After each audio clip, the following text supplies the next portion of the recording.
قدرے تشویش کا اظہار کیا۔ میں نے کہا ظاہر ہے بھارتی فوجی مجھ سے کشمیری زبان میں تو بات نہیں کرے گا، وہ اپنی فوجی اردو میں بات کرے گا، میں بھی اسی زبان میں کچھ ملی جلی پنجابی اور کشمیری میں جواب دے لوں گا، اس کی تم فکر نہ کرو۔ لیکن اس بات کی طرف سے مجھے پورا اطمینان ہونا چاہیے کہ جس وقت میں پہاڑی غار کے اندر اپنے کام میں لگا ہوا ہوں اور اگر باہر کوئی خطرہ ہو تو مجھے تم وقت پر خبردار کر دو۔ سمدو بولا یہ بات تم یقینی سمجھو، جب تم غار کے اندر ہوگے تو میں اس کے آس پاس ہی منڈلاتا رہوں گا۔ اول تو دن کے وقت ادھر کوئی بھارتی فوجی نہیں آتا، اگر آ بھی گیا تو وہ غار کی طرف کیا لینے جائے گا؟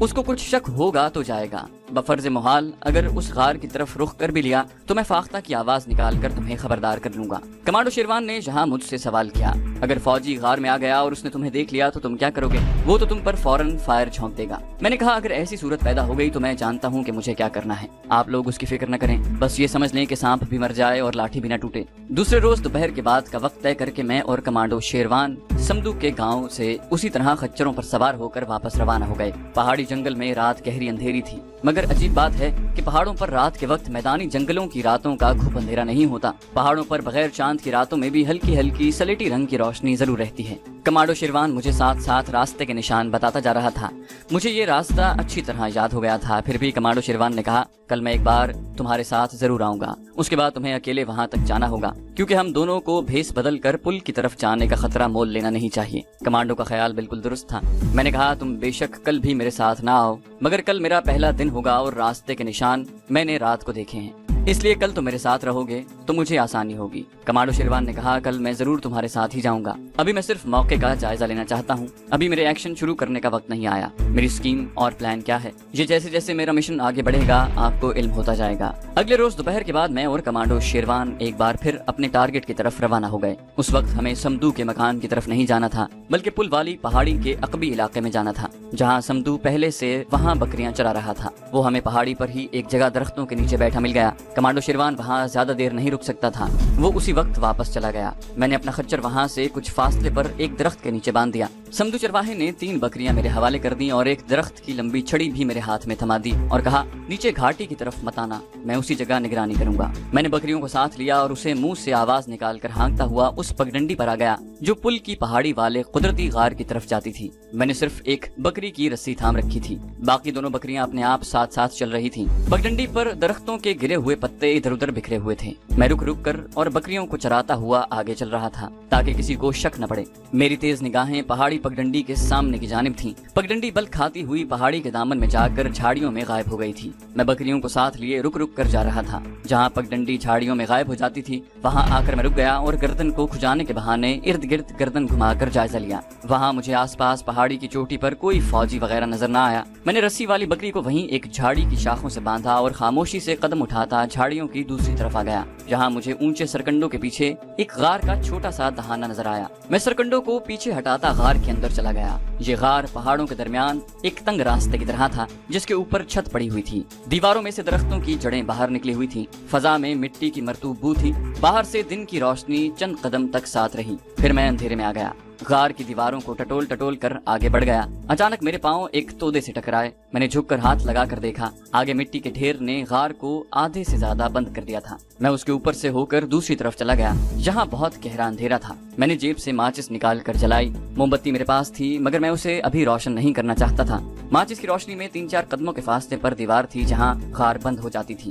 میں نے بائیں جانب دیوار پر نگاہ ڈالی، وہاں محراب کی شکل میں اور گولائی میں دیوار ایک جگہ سے باہر نکلی ہوئی تھی۔ میں اس کے قریب آیا تو دیا سلائی بجھ گئی۔ اب میں نے موم بتی روشن کر کے زمین پر ایک جگہ لگا دی اور بیٹھ کر باہر کو نکلی ہوئی گول دیوار کو ہاتھ لگا کر دیکھا۔ یہ سیمنٹ کی گول دیوار کا ایک حصہ تھا جو غار سے باہر نکلا ہوا تھا۔ مجھے یہ سمجھنے میں دیر نہ لگی کہ یہ اس بہت بڑے ستون یا کنویں کی گول دیوار کا ایک حصہ تھا جس میں پہاڑی کے پل کی ایک طرف کے ترچھے فولادی گارڈر دھسے ہوئے تھے اور جس میں سیمنٹ، پتھر اور لوہے کے ٹکڑے ڈال کر بھر دیا گیا تھا۔ یہ پہاڑی والے پل کی بنیاد کا ایک ستون تھا، دوسرا ستون سامنے والی پہاڑی کی دیوار کے اندر ہوگا۔ ان دونوں ستونوں میں سے ہر ایک ستون پل کی بنیاد کی حیثیت رکھتا تھا۔ اگر یہ ستون آگے کی جانب گر جاتا یا نیچے بیٹھ جاتا تو اس کے ساتھ ہی فولادی گارڈر بھی نیچے بیٹھ جاتے اور پل ایک طرف سے نیچے برساتی نالے میں گر جاتا۔ مگر یہ کوئی عام قسم کا ستون نہیں تھا کہ جس کے ساتھ بم باندھ کر اسے اڑا دیا جاتا۔ یہ ستون ایک قسم کا لوہے اور سیمنٹ سے منہ تک پلستر کیا ہوا کنواں تھا، جس کے اندر لوہے کے 4 گارڈر ایک دوسرے کے ساتھ جڑے ہوئے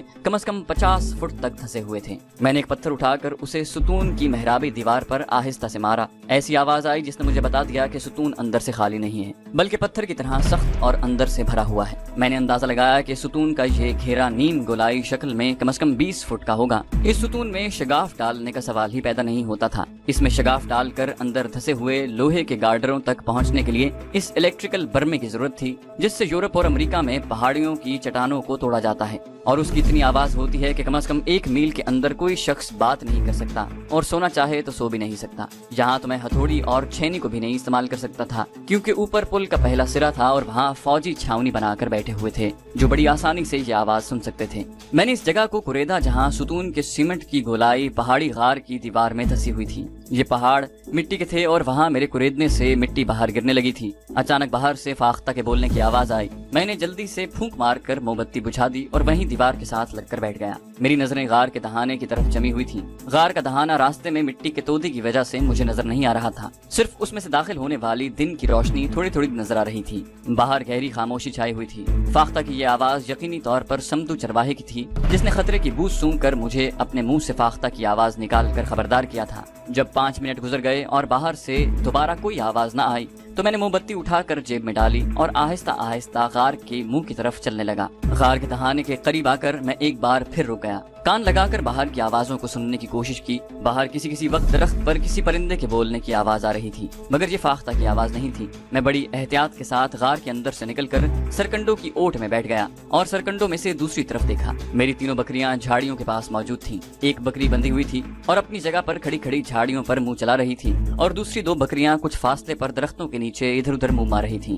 سمدو چرواہا مجھے کہیں نظر نہیں آ رہا تھا۔ میری سوٹی جھاڑیوں کے پاس ہی تھی۔ میں آہستہ سے اٹھ کر سرکنڈوں سے نکل کر جھاڑیوں کے پاس آ گیا اور منہ سے ہا او او کی آوازیں نکالتا بندھی ہوئی بکری کو کھولا، چھڑی اٹھائی اور پگڈنڈی پر واپس چل پڑا۔ ذرا آگے گیا تو سمدو کو دیکھا جو ایک پتھر پر بیٹھا ہاتھ کے اشارے سے مجھے پیچھے جانے کا کہہ رہا تھا۔ میں تیزی سے الٹے پاؤں واپس چل پڑا اور جھاڑیوں کے پاس جا کر بیٹھ گیا۔ کچھ دیر بعد سمدو چلتا ہوا میری طرف آیا اور مجھے ایسا اشارہ کیا کہ میں بکریوں کو لے کر دوسری طرف پہاڑیوں کے اوپر ہموار تختے پر آ جاؤں۔ وہ خود بھی بکریوں کو ہانکتا ہوا اوپر کی طرف لے گیا۔ اس کے پیچھے پیچھے میں بھی اپنی تینوں بکریوں کو ساتھ چلاتا لے کر اوپر کی طرف چل پڑا۔ اوپر درختوں کے درمیان ایک ہموار جگہ تھی جہاں سمدو زمین پر بیٹھا ہوا تھا۔ میں بھی اس کے پاس جا کر چرواہوں کی طرح زمین پر بیٹھ گیا۔